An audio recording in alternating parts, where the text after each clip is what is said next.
本法23條立法啊？講嘅法國啊嘛。23條立法，你支唔支持啊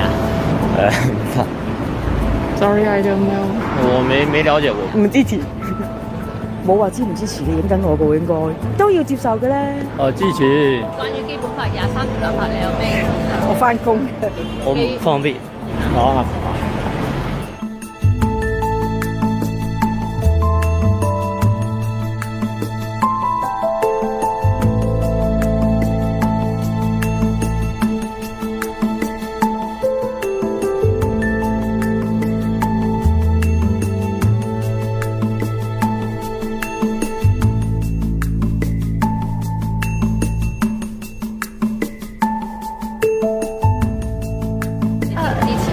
sorry，唔好意思啊。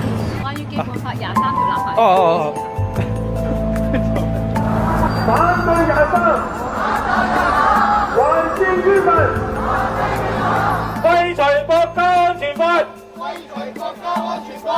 It doesn't allow public to voice their opinion.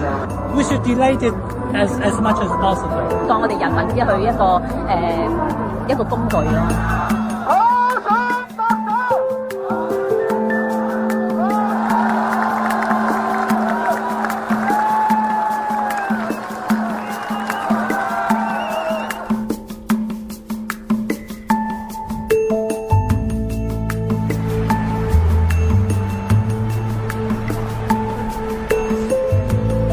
我覺得社會嘅輿論都係比較弱，可能大家都唔敢再講呢個 topic。我諗都係自從國安法實施咗之後，大家都唔敢再提23條。